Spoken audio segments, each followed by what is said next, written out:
How's it going, Vicky? What's up? Maybe let's take a second to introduce you. I know that you have a slide deck where you're going to do that, but real quick, maybe just introduce yourself here and what we're going to do today on seminar together.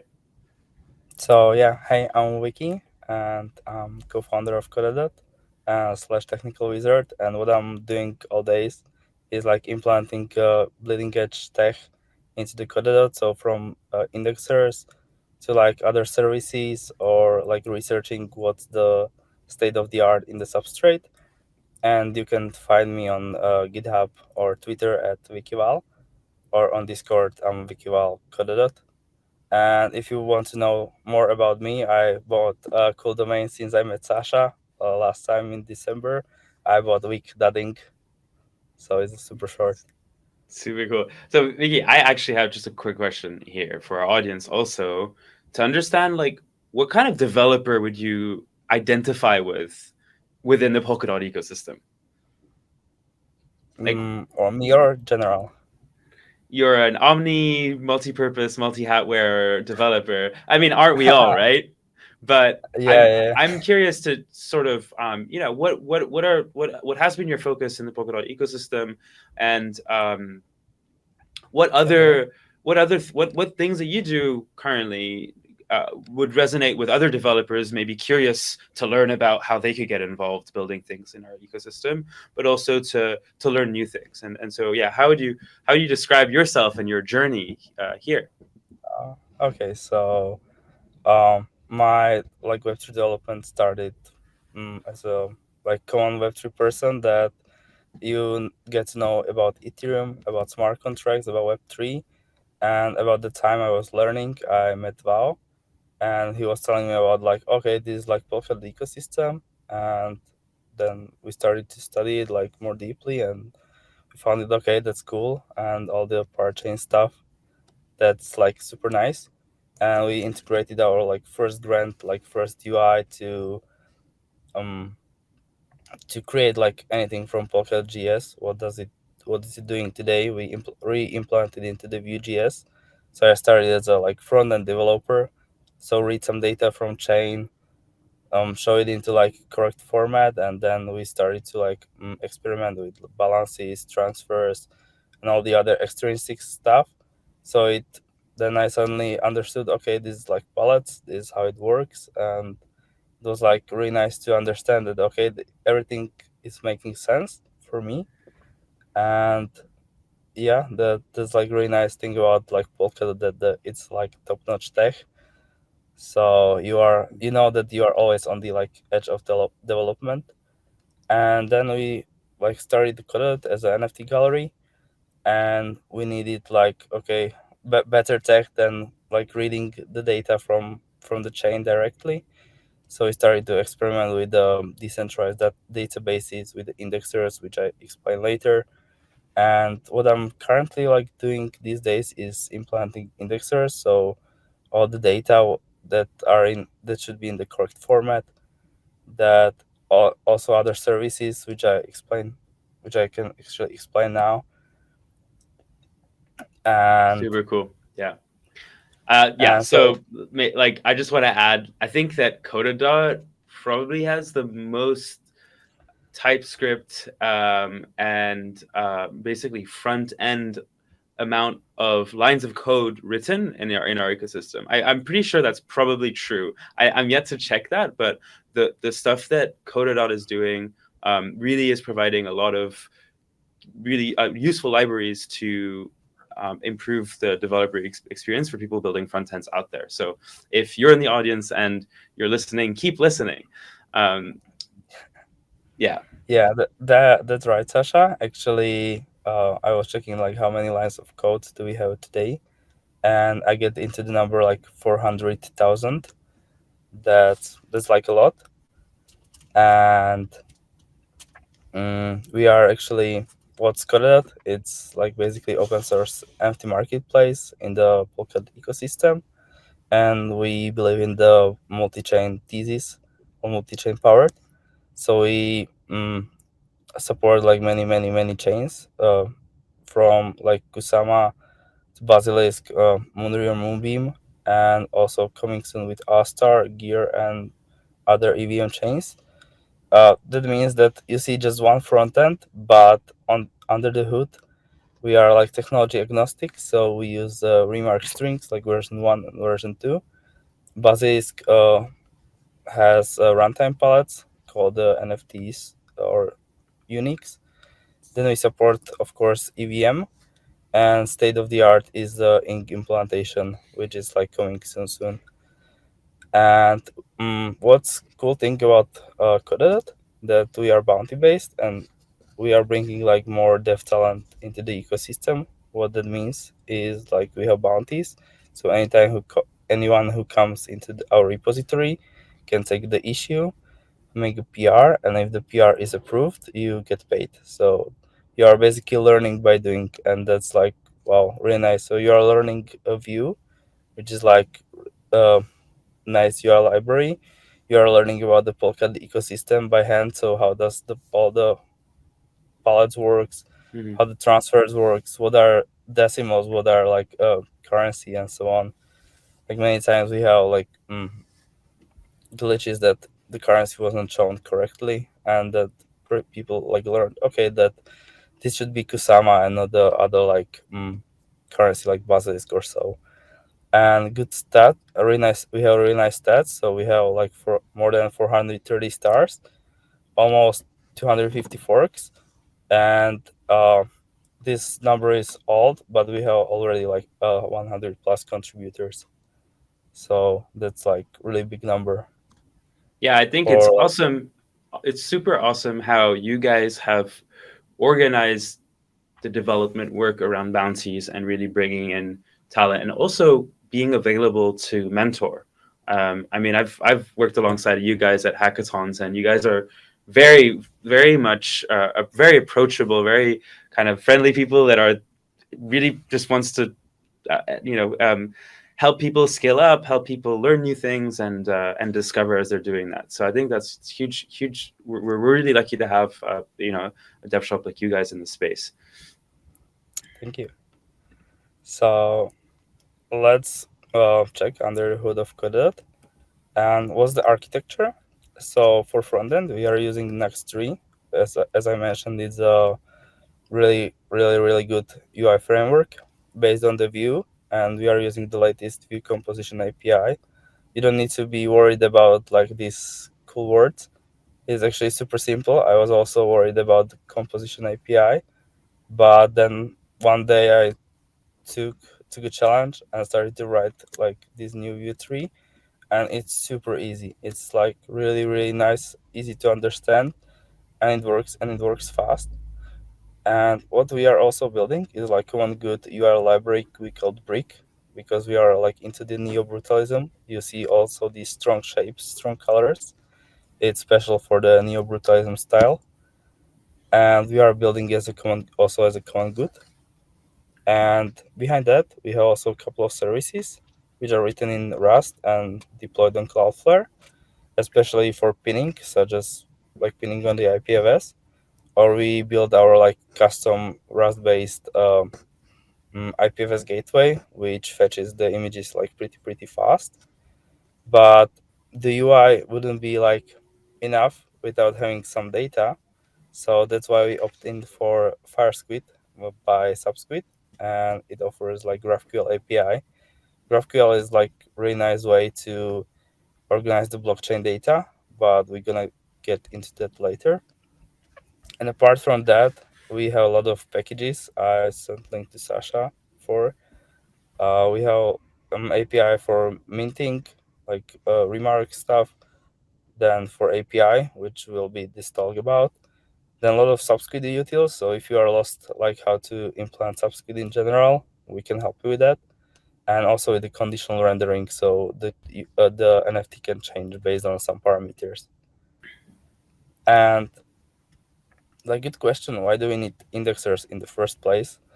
We didn't want to sacrifice UX, as like first version of Cloud been about like reading the data from blockchain, but imagine having like thousands of NFTs, and for a user it would mean that okay, I can make a coffee, make a breakfast, and it still wouldn't be loaded. and it will take actually a lot of time and resources. So we want to make it like faster and better for user. Then Mhm. what we want to do is some sort of analytics. So as you've been on Kodadot for sure, we have a lot of these series insight and other analytics dashboards. We can show you the data in better way. So what is the volume of collection, like how many NFTs are in the collection or so, and sorted by many metrics. It wouldn't be possible without that. And other thing is that you can process remark without the indexer. That basically remark in its current version, it strings that is written in the blockchain, so you can process it simply. And then the best and fourth option is a GraphQL interface. So it's really flexible how to get the data from a blockchain. And we'll explain also GraphQL a bit later. But indexer word can be like really abstract for many people. So what does this thing do? In Substrate, as many times there are two types of data in each block, apart from like blockchain block data, and these are called events and extrinsics. So extrinsics are some the calls or transactions the user makes to the chain. So for example, system.remark, or when you are transferring some funds, it's called also balance transfer. And many times when you do the extrinsics, the blockchain should tell you that if the operation was done correctly or not, and therefore, like blockchain emits something called events, and it's called interactions. They are like written also into the block. For example, like balance is transferred. That will tell you that okay, like one Kusama was transferred from me to Sasha, and it's written in the block. Mhm. And rule of thumb in general for these indexers is it's effective to process events. So many times when you can just process events if it's like enough for you.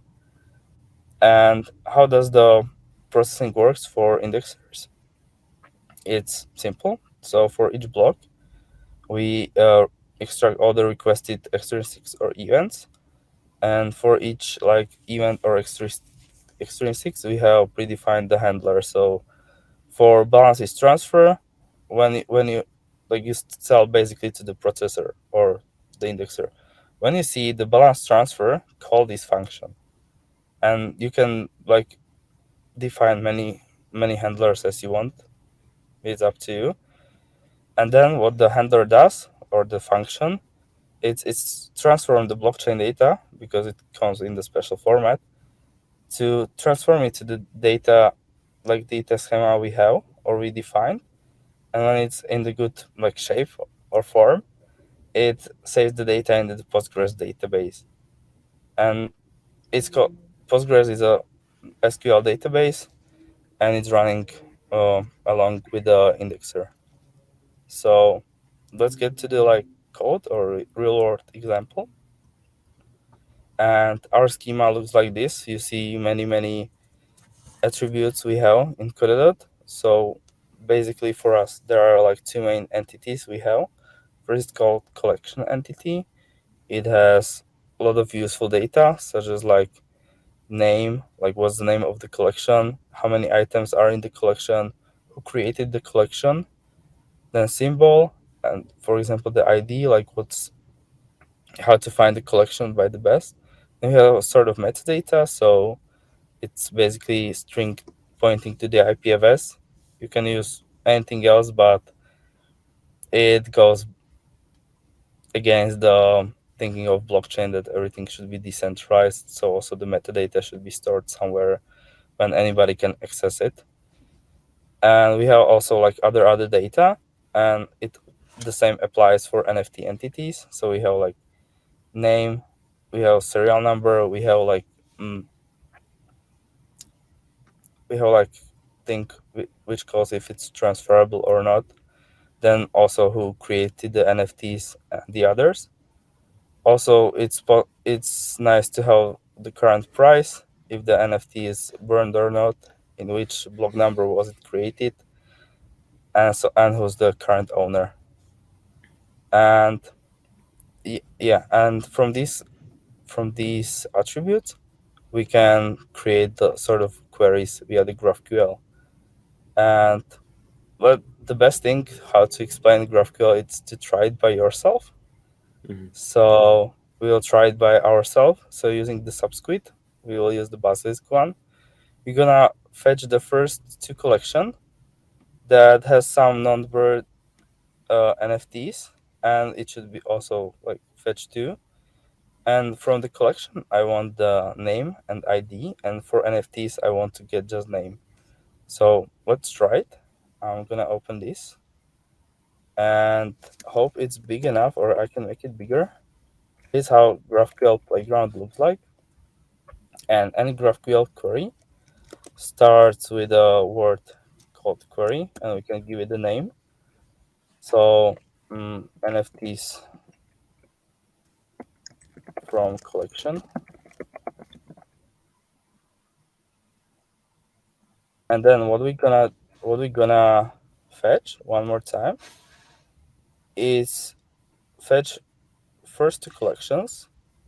So as you may remember, we have something called collection entity. So we'll Hmm. use the same. So collection it's called collection entities because we're gonna do more. And then we wanted just two of them, so we just limit to two. And what we want from the collection entities was something which called ID and name. So ID and name. The nice thing about GraphQL, it tells you like what kind of data do you have, what kind of fields do you have, and also we want to NFTs, which also should be like first two, and we wanted just the name. And if we call the query, we oh, and we wanted to say like where NFTs sum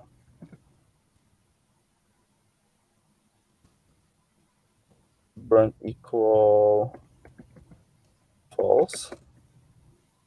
So as you see, we have like a couple of NFTs which has non-burnt, non some existing NFTs, but as you may see by yourself, it's like super hard to write. And if you are not familiar with GraphQL, it's hard to write, hard to understand.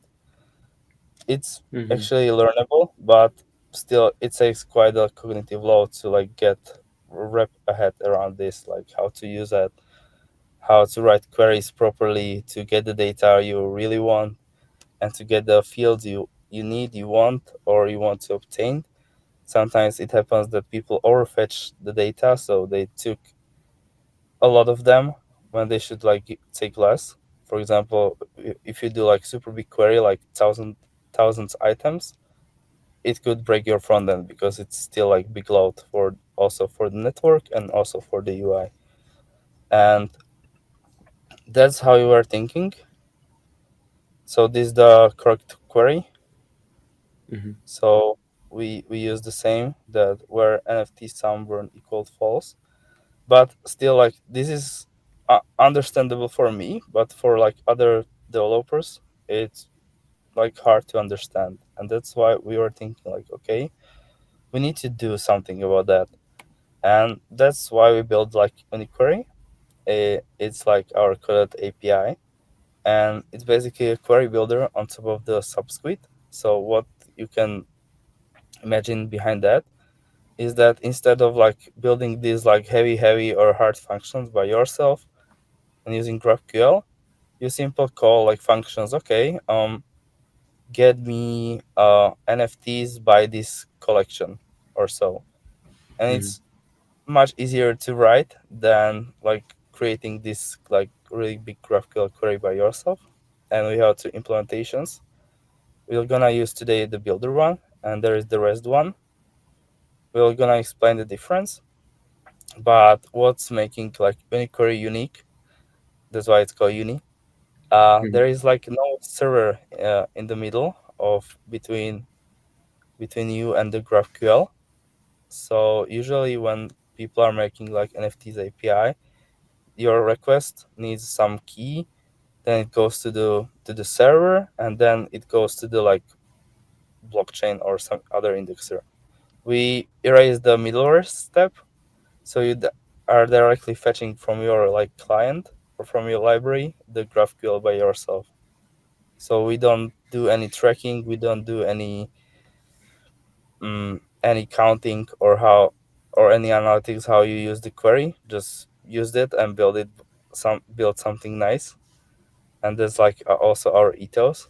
The second thing, which is super nice, it's easy extendable. So if you are miss something, it's good to fork it, build it, and do PR back. But if you are in the rush to make PR, just it's easy to extend the existing code and write it by yourself. And the third thing, it's super easy to use. So really, instead of like making big queries, you just call one functions, and it's super easy, and you will see it by yourself in the code. And we already support like 20 plus calls. The number will get bigger. Just we are looking like what kind of calls are good to have. So you don't need to have many calls if like 80% of them are useless. Just create the ones we really would use in our code base instead of like creating the GraphQL queries by ourselves. And so why the Uniquery is cool, as you've seen, we wrote the GraphQL query like this before. So this is basically fetching all the NFTs that belongs to our particular collection. So you see that it's easy to write if you know what you should write. But instead, like, okay, just don't use GraphQL. We have our npm package called Kodadot one slash uniquery, and using the builder client, you just create a new client instance. You just define what kind of collection ID you should get, and then you call basic query equals client dot item list by collection ID. So it's like you want list of Mhm. items. Item is a basic NFT, and it should go by the collection ID. So this one line is basically creates the same query as this one. So that's the difference, and it's like Mhm. really nice. And same goes the to the REST version, and it basically also creates like NFT list by collection ID, and you just called ask, and you get exactly the result. And like yeah, Nice. going from many lines to simply 2 3 lines which are easy to understand was like our goal, like make this easy and make it like playful and extendable. So it was kind of fun to build like the merge shop we'll use today. And what kind of technology we used for that, maybe I should do also like short intro. We Mhm. use Deno. So I don't sure, have you heard about Deno before? No, actually, it's the first time I'm hearing it through you. Oh, okay, cool. So, what's Deno? Is a JavaScript runtime. So you can imagine that as a like alternative to Node.js. And apart from Node.js, it can break like many times. This one is written in the Rust and in Substrate ecosystem. We are a huge fan of Rust, and it's super language. I actually finished the first book about Rust, and I love the language. It's super nice.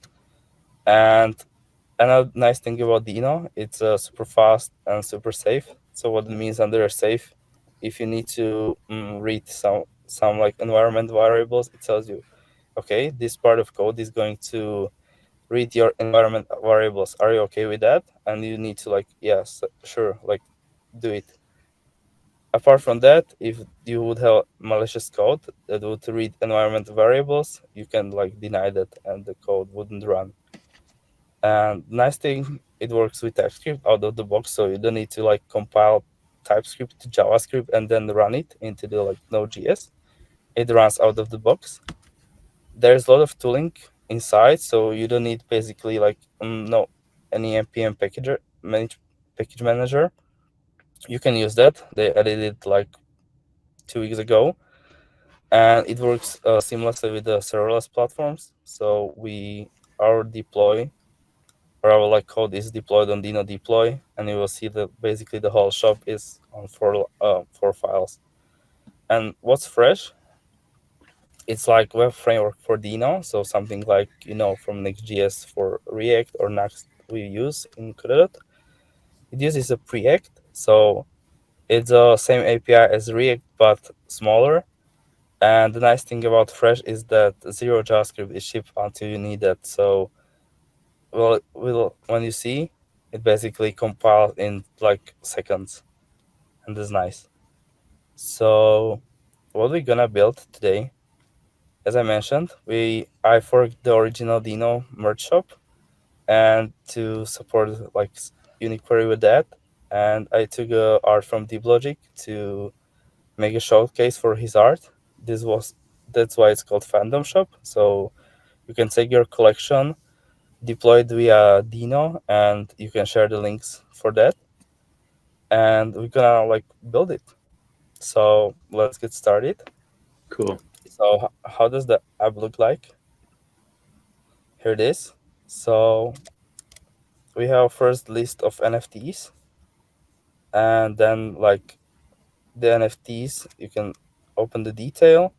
You can see like the name, you can see the price, you can see who's the current owner, you can see the description, and this button will send you to Kodadot. And that's the magic. And what we're gonna hack today is that we're gonna change this function. Now it like fetches the NFTs by particular collection, but we're gonna change that it fetches the data from like some user or so it can truly create like your own custom universe. Right. So So right now we're just seeing the NFTs by collection, and what yes, we will be doing is to view them by address that owns specific yes, NFTs. yes, yes. So let's Very go cool. to the terminal. And oh, these are slides. Sorry. Oh, okay, this should be it. Yeah. So would you see the first is like environment variable? I set the chain to BSX, so we'll use a basilisk chain today. You can use like any different chains by setting just this variable. You can set it in the code, but for the demonstration purposes, I use this variable. And as I said, Deno is super simple. So we can start with index.tsx. And as you see, here are the first imports. We don't need to like care how does it work. What's like super important for us is to import like Uniquery. It's for Deno, it's a special syntax that you need to use like esm.sh, or you can use npm package manager, whatever works for you. I opt in to use that by this. So basically we are using the Kodadot 1/Uniquery at version 0.2, and we import like two fields. First called extend field, we're gonna into that, and that get client as you seen on the presentation. And as you seen on the live 15, it's super easy. We'll create the constant called client, just calling the function get client, and then we'll use client dot item list dot collection ID, and we specify this collection ID. So it's specified. For example, if I want to change it to anything else, I just change it here, and just need to check if it's running. Yeah, it's running. And to run Deno, it's super easy. It's called just like Deno task start, and 1 2 3 done, and it's running. So it's super fast. That's very fast, yeah. And yeah, let's change this. I know the collection ID by hand. It's actually our Valentine's anime collection. Yeah. And if I opened it, voila, see, I change one line and I don't need to like change anything else. I have completely different collections. It's actually AI generated anime waifus on Kodadot during the Valentine, and Cool. so I actually have one we of just the. I have a T-shirt with one of these animes. I don't remember which one. It's with a heart. ooh, Yeah, you wow, gave it. You gave nice. it to me at one of our conferences. Yeah, and I'm also Oh, wearing one right now, right? yeah, I have also one, Cool. classic one. So let's explain like next what we are doing. So first argument is basically the ID of the collection, as you may see, and then the second argument is like special options. So what do we want to get from the GraphQL? Uh, we specify directly the fields we want to have. If we want to just have a for example, name and metadata, we said that, okay, I just want to have ID. And this is nice about Uniquery, that it's completely TypeScript safe. So any good IDE will tell you like what kind of data you can fetch. So I want, for example, just ID, name,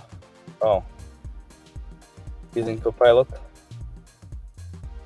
So name, name. And if I change that, I can break something. See, I broke the price. So it isn't shown anymore. And if I use price, it will work. Oh, this collection doesn't have price actually. So I'm gonna use this one.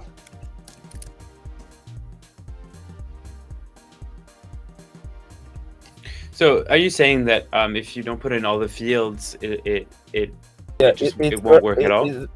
Yeah, no, it won't just create the price. See, this is the collections without the price. And what the Uniquery is doing, basically, it's building the GraphQL queries all line by line. So what kind of data we specify, it adds to this query. So it's basically we add this one call, it's building this whole like query for us. So now we specify the price, and voila, we'll have the price. That's nice. Nice. And we can also like set limit to that. For example, for 2 NFTs, and suddenly we'll have just 2 of them. And we can actually use what's called order by, and we can use name and ascending, or there is a special field called the serial number. So I forgot to update the library, so it's actually deployed on the new version of the library.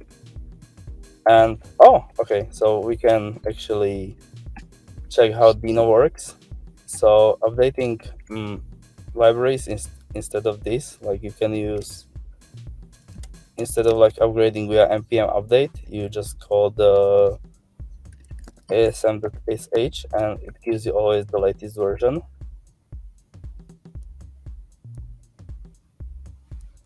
It takes a while to resolve, but so you see that we have version 0.2.1 and we have the older version. So now I change it like this and use Deno cache and version of this. It downloads the version for me. 1, 2 of 3 is done, and it's done. Amazing. So now, as you may see, the order by didn't work because I have a bug there, and now it would work. It's now ordered by the by the serial number.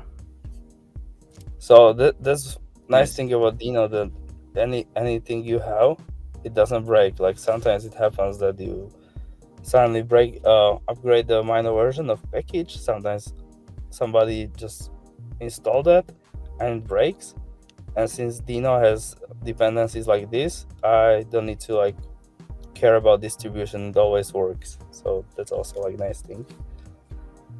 And Very cool. and that's what we have. So here. what other items can we put in that that data structure? So you got fields, you got limit, order by. Is that all? Currently, we'll check. I don't know by that. We can use offset actually. That's what you do if you use like if you have many items. So you want to like paginate them. So you want to have like page 1, page 2, page 3, page 4, and using by the pagination works like you have limit and offset. So now I can use the offset with 2, and I get different NFTs. If I use like offset 0, it will show me the same NFTs. If I use offset 10, I get also different one. I just get one. Because I ordered everything, then put offset 10, so moved then to like 10, and then like give me everything and limit it 2, so that's why I have just one. So anything you would write into that query, this is like much simpler to write, and it's pretty easy. Very cool. And what was next? That's how Deno works. Is basically everything is server side rendered. So this is called on their like server and or edge. So this is not running on the client. So we will got the only the JavaScript we need and the HTML. So we are calling our like GraphQL with this query, and then we call the render to render the data from the GraphQL. And you see everything is like TypeScript, so it's safe. And if you make an error, it would gives you like this nice error as we seen like a couple of minutes ago. So what are we showing actually is like head element is for CEO, so we don't need to like get around that. So what the item is, or what we are getting into like products field. Let's check it. So if you open the item, you may seen this you may have seen these fields. It's exactly the types we have from GraphQL. I defined it by myself, but we have actually a special library for that, which will expose this data, so you don't need to also manage that.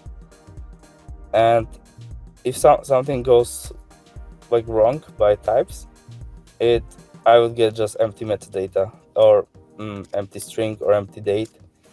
But I know that I will always have the data. So now we know that we are getting the items, which is like array of items, and each item has these defined fields. So like ID, name, metadata, current owner, image, price, issuer, and we are going to this array. There is a function called map in JavaScript.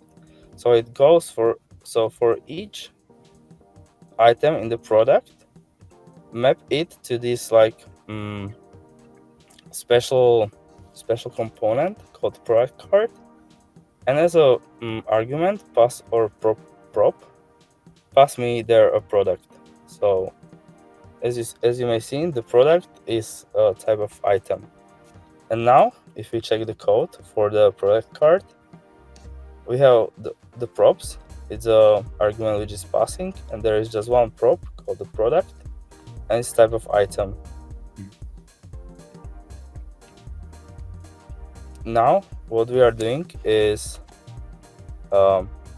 making new constant called image, which we use for like use computed. It's a special signal called signal. Is a new edge tag actually from Preact, and basically it tells me that compute this like property called image by the function that calls like, and we pass a function called sanitize URI, because let's console log it. It would be like much easier to understand. So let's console product. It's not here, it's in the console. Yes, nice. So if you see, this is what we get on, it's actually on the server, so we can't see it on client. We get like some ID, we wanted some meta, we wanted name, and wanted the price. That's what we specified here in the Uniquery, and it actually fetches only this data. If you wanted more, just we can use that. And what we see, we have like ID, we have this meta, and meta is an object that has this image. And as you can see, this like URI, it's really special. Instead of HTTPS, it starts with the IPFS, and it's really hard for browsers to read. And we need to replace this like IPFS with something else. So that's why we have that function called sanitize URI. And what it does is basically using another package from Kodadot. It's called mini IPFS. And as you see on the line number 2, and we have a function called purify. So what purify does is basically change the prefix of the IPFS // to something which is readable for browsers, so such as like HTTP gateway.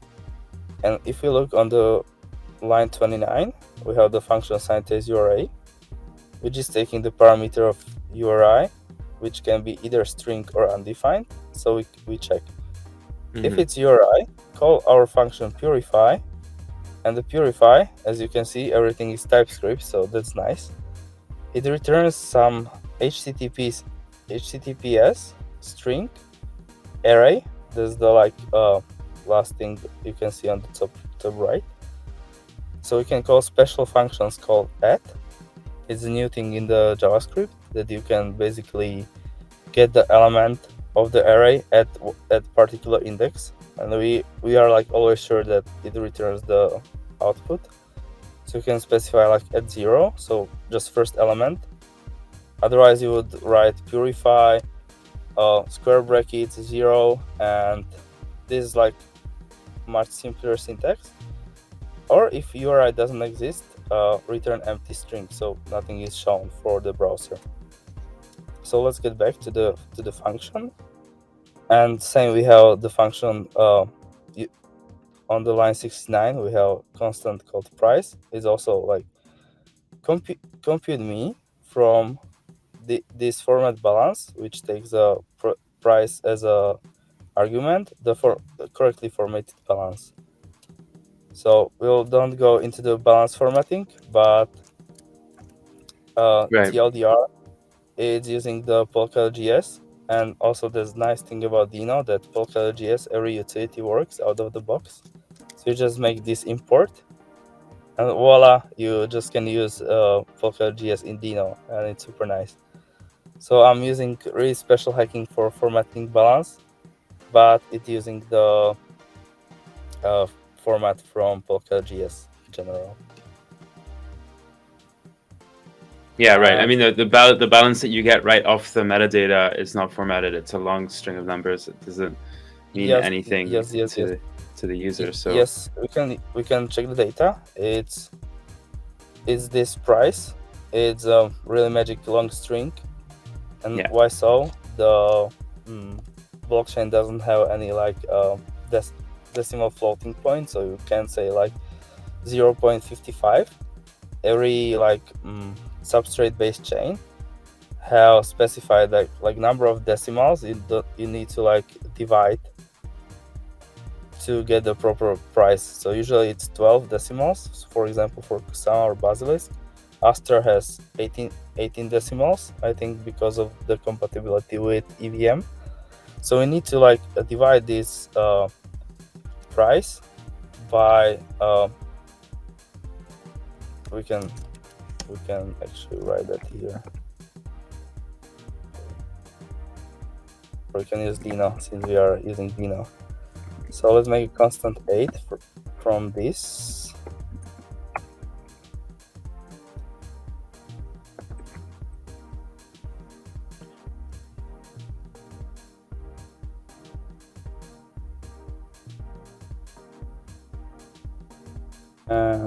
And that's so this 12 is the decimals we got from the chain. So since we are using just one chain, we can like hard code it, but we need to format that by this amount of decimals we get to get the correct price. So from blockchain we get this, or from data we get this string, but we need to format that. That's why we use the format balance function. Yeah, and then we're returning the product card. That's what we see. It's basically linked to the product detail. Then we are asking like if there is existing image. That's what we get from this use computed value. Then render the image with the correct value, and then show the product name and show the price value. So that's what we see on the front end. We see the image, we see the name, and we see the price. So first things first, let's change it to something else so it's more fun. And gonna use different function. So client dot, and we want it to list the items. So item, we know that it would be many of them, so it would be list, and we want it to do that by the current owner. So it's called item list by owner, and we need to specify the parameter. This doesn't return anything because it shouldn't, and that's correct. You wouldn't see error. That's how GraphQL behaves. If you just pass the wrong parameter, it returns you the empty data. But luckily I have this address ready, which we can use, and we are now fetching the data by the owner, and the owner should be equal to this address. This is the format of basic address, otherwise it would have different format. And I have 2 anime geishas. Oh, nice. Oh, because I have limit of 2. Now it destroyed the limit, and I will have like a lot of them. I have some Subway Christmas stuff. Nice. Lot of anime. That's nice. And now what we're gonna do is like check the detail, and we see that this is the name of the NFT. It's owned by this address. We edit, and it has some description and some price. And what we're gonna build next is create the collection UI. So something we've seen before, but with completely different from the beginning. But what we first need to do is go to the product. As you can see, the Deno is product based. So we have the URL, we have /product and /some ID. So this is the ID of the NFT, which we got from the GraphQL. And so if we go to the folders, it's called root. We are into the products, and then this square bracket says like it expect the parameter of called product. So let's open that, and we'll see the same code. Also, I imported the Uniquery, as simple as that. We need to also change the version, so in case.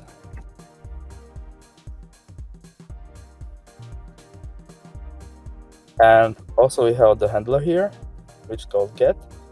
It uses also simply the client.item by ID. We just expect just one item to be returned.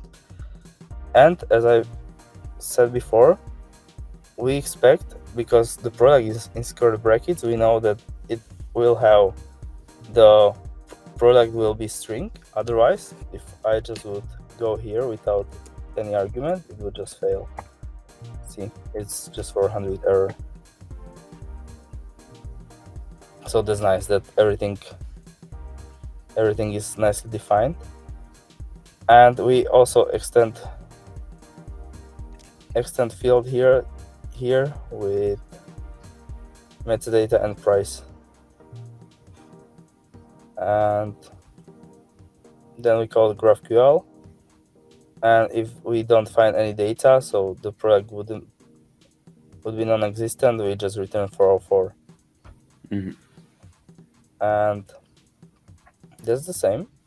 But what we wanted to hack first is create the link to the gallery detail. Collection list. Now you can see that on front end we don't have any link to collection. We don't know which collection does it have. So we use a sort of hacking. So you see we have this product detail component. Let's go to that.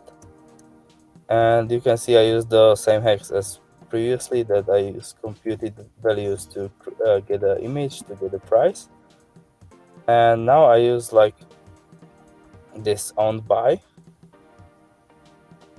here on the line 32.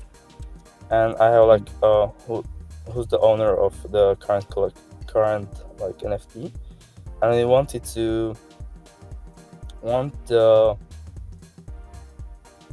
more time. We want the ID of the collection currently. So we have all the data. Actually, you can console log them, so we see them. Product. Yeah, you see. We have the ID. We have name, metadata, current owner, issuer, blah blah blah, price. So how we use the ID in Kodadot is that ID of the NFT is usually collection ID, then there is a dash, and there is the token ID of the NFT. So this is the token ID number 14 and belongs to this collection. So 11101111. So what we need to do is make a new constant called collection ID. And as you can see, the Copilot is really smart, but we need to use the product ID /split. Yeah. And we can use the new add syntax at 0. And then we basically code console collection ID. And we'll see that we got the correct value. So now we have the collection ID, and see, it's like super simple to use anything, especially with Deno. And if it works with Preact, it's just create a constant and use them, and everything is super fast. And now let's copy this. This. That's called owned by, and collection would be this collection ID we defined, dot value. But why we need to write this dot value? Because it's using the Vue.js syntax that everything is reactive, let's say, and you need to like define that you want to see the value of it. Otherwise, it's wrapped into some object, and you wouldn't see the value. Like, what does it represent? So let's check it if it's there. See, wow, it's a collection. Now it has a bad link, so let's fix the link. What is it linked to again? Link is currently to Kodadot, so if you open that, it would open you the UI of the user on Kodadot. So Nice. that's nice. And so let's fix it. And I'll help myself with these. So you just need to use slash products and slash ID. Okay.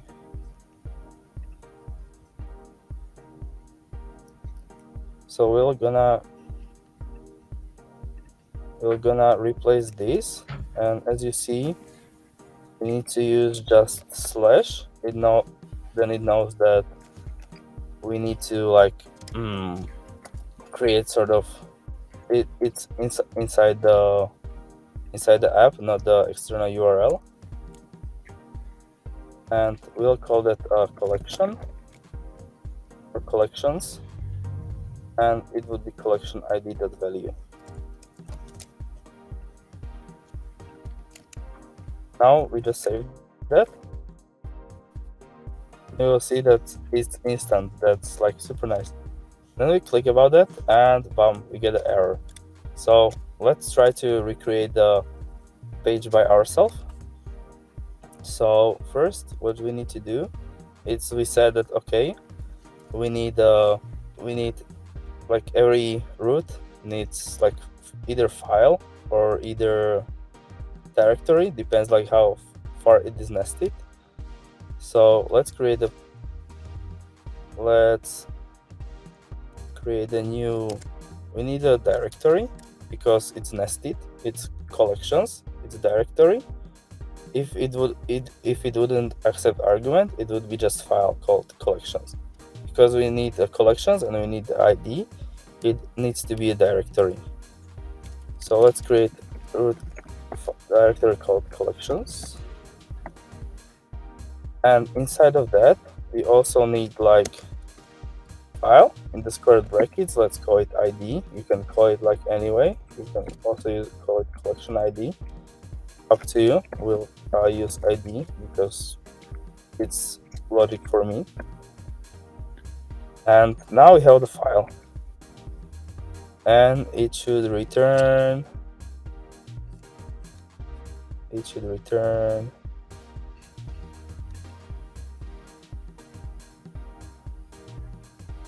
Let's say this index.ts. Let's copy that.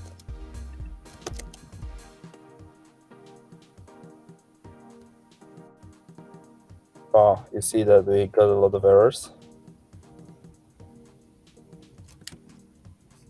I saw.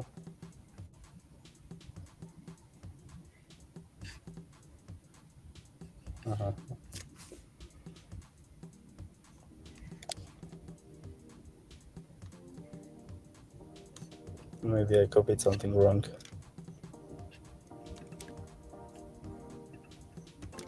Okay. But now at least it should maybe okay. Refresh. So it generated new root, so it now knows that it's a root, at least. If I copy this, it would work. So if you're adding a new root in Deno, you need to refresh Deno. Yeah, you need to refresh the Deno.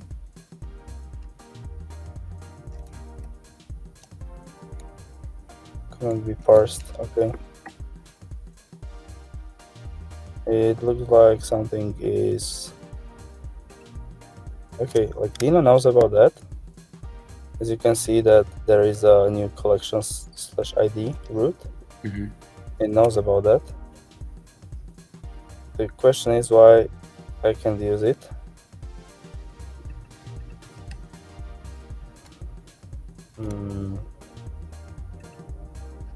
It should work out of the box magically.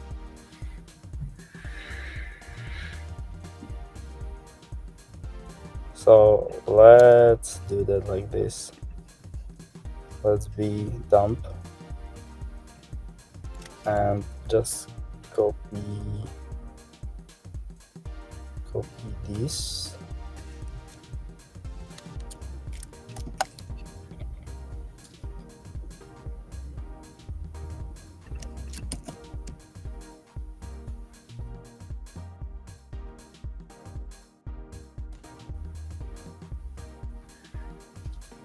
Mm-mm.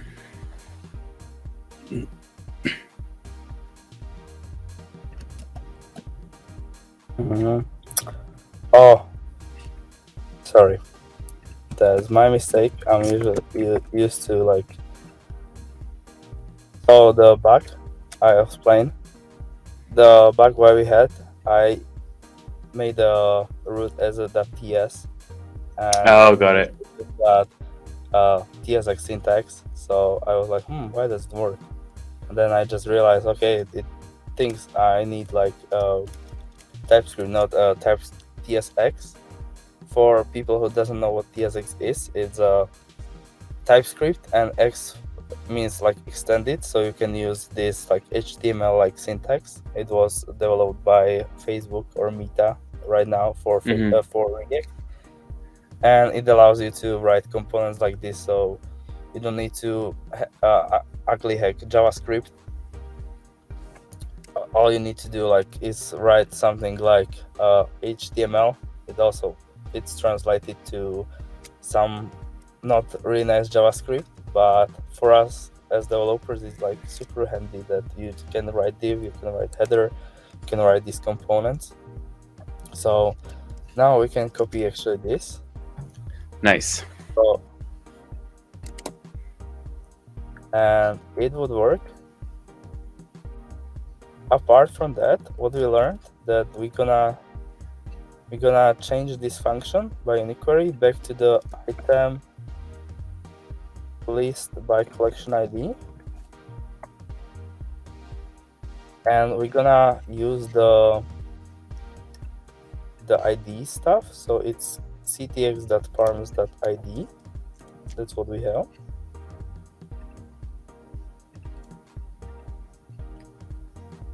And we need to move it to the handler function, as you see.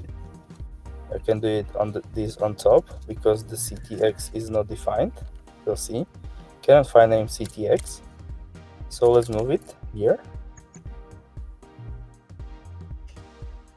to the handler. This handler is called on the front end on the server anytime you visit the root.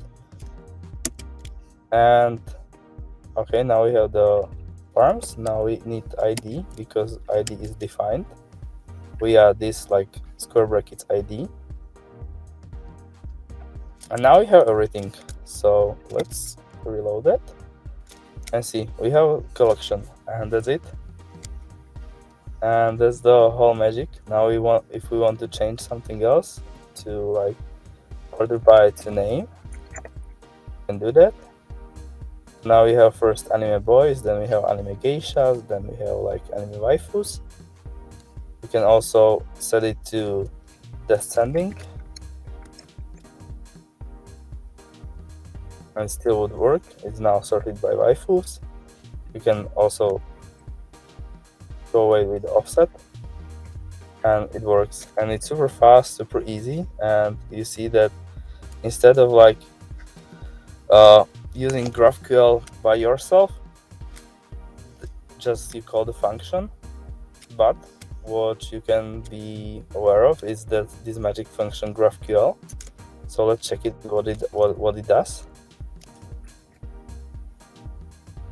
It's really ugly, as you can see. That it takes some query, it takes some variables, and so on and so on.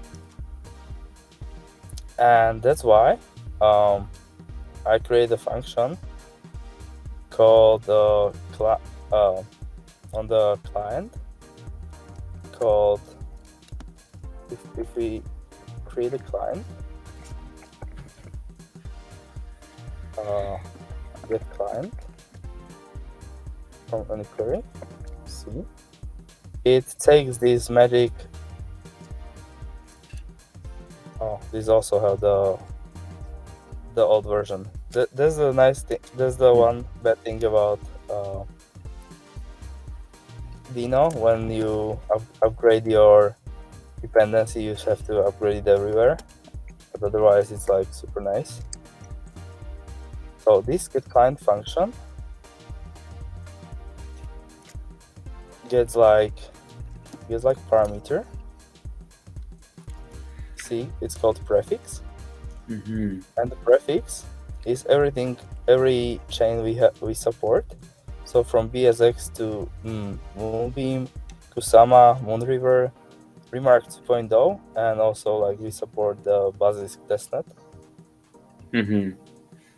So we can. So you have indexers for all of those chains. The Yes, Kodadot yes. API provides just a neat interface to access them. Yes. But And now we if can I wanted to add, connect to like StateMine, for example, yeah, we need to like then I would create have to indexer. make my own indexer for that, and then I could probably hack this library to Yes, use it. yes. You just need to. Can you show us maybe how that would be done? Assuming that the indexer is created, how would I import or use a custom indexer using this? Okay, so what you need to do is fork your fork our package called static. Add add their new indexer, or it basically the get client assumes that you would use this prefix from the static package. Mhm. So you can fork it, add their new index, add their new prefix. Then it will ask you to insert the new endpoint. As you can see, we have like a lot of options there, and then you can create it. Good point. I should open issue for that to be more extensible. But see, there's like testing in production. Mm-hmm. You see that we should make it more extensible this way, so it can take a parameter of like URL instead of like forcefully prefix, and that's nice. Cool. Maybe I can open that issue for you. No, I Yeah, think it's sure. already very clear, and the way that things are structured make it easy to think about how one could extend it. So that's really powerful. And then what we can actually do, what I wanted to show, that this was like the original code. It's like using the native fetch function to fetch the data, to check if the data is okay. If it's okay, then it creates some response, throws error. Otherwise it just creates the JSON and returns it. What we can do instead of that, is actually testing in production. I tested it by myself in the like another product. So we'll return const result, and we called await, and client dot, it's called fetch, and it also is defined like query and variables.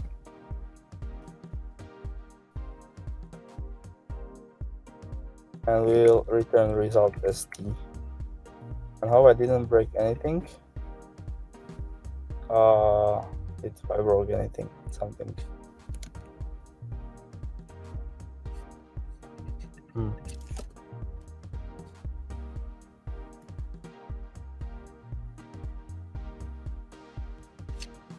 It returns some. See, it returns everything. Oh, that you always should read what it returns.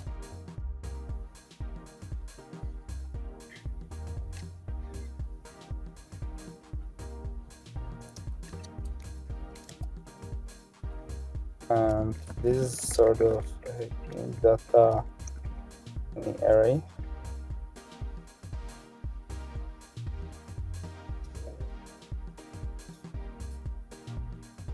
So now it works. See, so we got rid of this long function for fetching the data and customizing all the like fetching, making it like correctly. I swap it like this 10 lines of code with like one simple function that it's called fetch, and you just pass the query there and you have the result.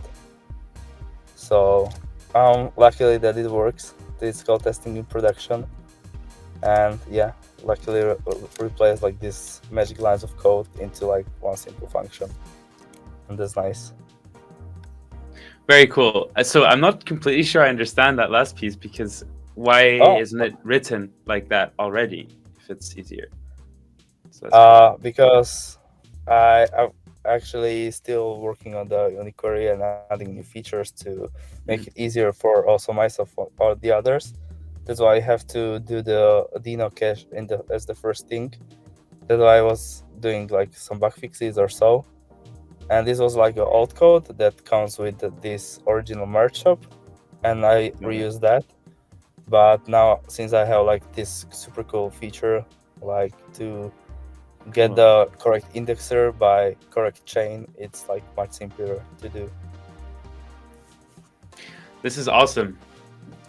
I think, what we learned today means like anyone can go and build their own NFT shop, or at least NFT visualizer for their own accounts, by collections they care about, maybe by other accounts that exist on the chains that you guys support.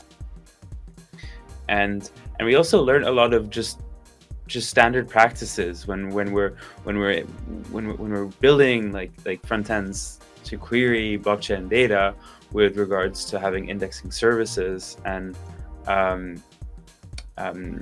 like formatting the data that we're reading from the metadata, and little tips and tricks. So that's been really useful. Yeah, I'll try to be like explain as much as possible so it's easy to get along. And since like Deno is super easy to use, then it's like, yeah, it's super nice to get started with Deno, like super easy, super nice, and it's nice to read a couple of lines of code. And what should we do like right now to make sure that everything is here? We should like commit that. Usually what I'm doing is using like Gitmoji. Are you familiar with that? What I really like about your style of developing is that you always put emojis in your Git commits. So yes. But it has meaning. That, for example, if I upgrade the documentation, it's called memo. If I introduce new feature, it's called sparkles. If it's some like performance stuff, I use app. And there is also like thing called git emoji. So it's like all these git emojis into like 3-character emojis. So instead of sparkles, I use app because it's faster. And let's commit that. So last thing to explain is like, since this is beginner friendly, so most people are not familiar. So we have Git, and GitHub uses Git on the background. So it's called Git checkout. I actually never use these full names. I have shortcuts for that. It's called Git checkout -b. So we're gonna create a new branch, and we call it Substrate Seminar. So you can check along like what we changed, what we added. So we create a new branch and we switch to that. It's called Substrate Seminar. So what we've done first is what we changed. The GA is a shortcut for Git app, or I use that one. So we added Deno log, and we changed git commit -m, and it's what's called arrow up. I never use git commit -m, arrow up, and we upgraded code 1/Uniquery. So anybody who is gonna check our commit knows that, okay, in this commit we push the version of code Uniquery into the like bigger version,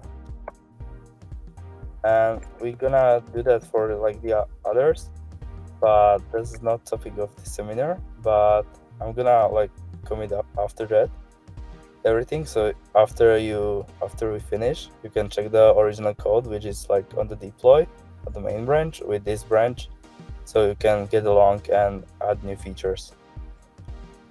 Very cool. Vicky, this has been amazing. I think as a follow-up, let's check out what we built today in this GitHub repo that we'll be publishing this in the seminar lesson plan that I shared. So So that information will be there. And yeah, go ahead.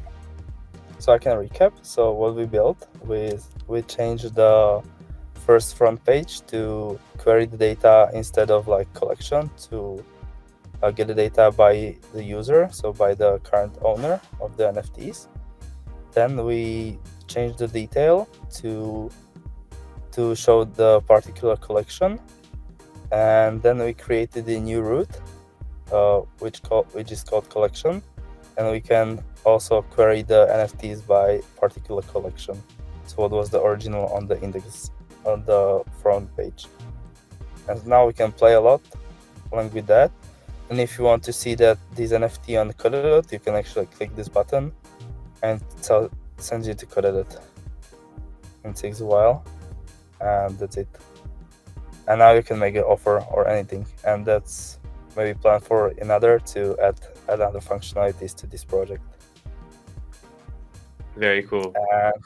And as a small gift for you, I have something really, really special. And we opened recently a new shop called shop.co.xyz, and first 20 people can grab some merch and use our promo code like Substrate60 to get a discount and get the awesome merch like Sasha has or I have. So pick something, even if it's t-shirt, if it's hoodie or something else, just pick it up and wear Kodadot with love.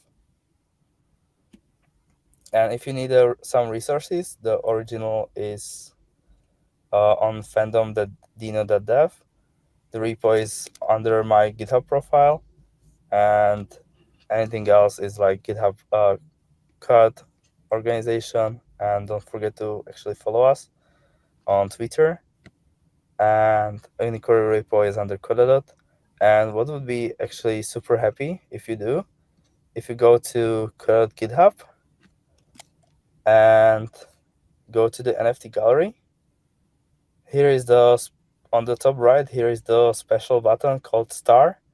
And if you are signed, click the star on our repository and we'll be super happy. Amazing.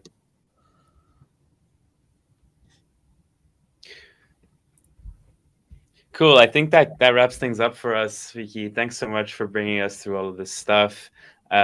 Definitely, everyone who hasn't done already, go and start Kodadot's repos, specifically this one, and go and check out all these amazing tools that Kodadot is building. We've only looked at a few today, and there were some other libraries we used we didn't talk about too much.